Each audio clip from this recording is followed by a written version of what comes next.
మన ప్రభువును రక్షకుడైన యేసుక్రీస్తు నామంలో అందరికీ వందనాలండి.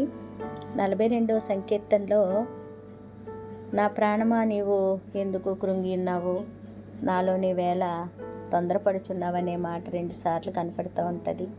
11వ వచనంలోనూ 5వ వచనంలో కూడా మనం కూడా చాలాసార్లు ఇలా కృంగిపోతూ ఉంటాం. రోజుల తరబడి వారాల తరబడి నిరాశ నిస్పృహల్లో గడిపేస్తూ ఉంటాం. శారీరకంగా కొన్నిసార్లు దృఢంగా ఉండలేకపోవచ్చు. ఏలియా వంటి ప్రవక్త కూడా భయంకరమైనటువంటి ఒత్తిడితో భయపడి పారిపోయిన సందర్భాలు మనం చూస్తూ ఉంటాం. మన కృంగుబాటు ఒక్కొక్కసారి సైతానీయమైందై ఉంటుంది.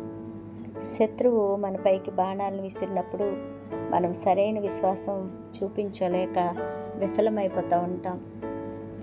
కొన్నిసార్లు మనలో ఒప్పుకొనని పాపం వలన, అపరాధ భావం వలన నిస్పృహతో ఉంటాం. కొన్నిసార్లు పరిస్థితుల ప్రభావం మనకి దుఃఖం కలిగిస్తుంది. ఒక్కొక్కసారి మనం ఆప్తులను లేక స్నేహితులను కోల్పోయి నిరాశ చెందుతాం, నిస్పృహ చెందుతాం. కొన్నిసార్లు మనం వైఫల్యముతో అంత అయిపోయిందనే కృంగుబాటు గురవుతూ ఉంటాం.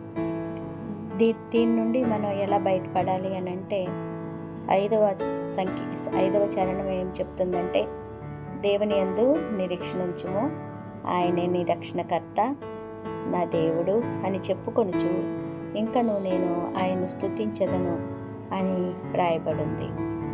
యేసుక్రీస్తునందే మనకు మంచి భవిష్యత్తు ఉంటుంది. ఆయన శ్రేష్టమైనవి మనకిస్తారు. దేవుని యందు మనం నిరీక్షణ ఉంచి ఆయన్ను స్తుతించాలి. ఇంకను నేను ఆయన్ను స్తుతించెదను అని కీర్తనకారుడు చెప్తా ఉన్నాడు.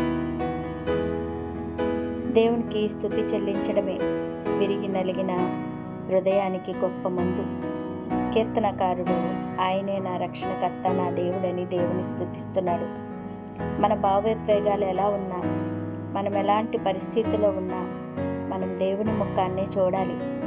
అప్పుడు ఆయన మన వైపు చూచి నవ్వుతున్న దృశ్యాన్ని మనం చూడగలుగుతాం. నిరుత్సాహాన్ని మనం ఎలా ఎదుర్కోవాలి? ఒకవేళ అది ఒప్పుకొని పాపం వలన కలిగినట్లయితే వెంటనే మారుమనసు పొంది క్షమాపణ వేడుకోవాలి. దేవుని యందు నిరీక్షణ ఉంచి ఆయన స్తుతించినప్పుడు కృంగుబాటు నుండి మనం బయటపడతాం. నీవు నిరాశకు గురయ్యావా?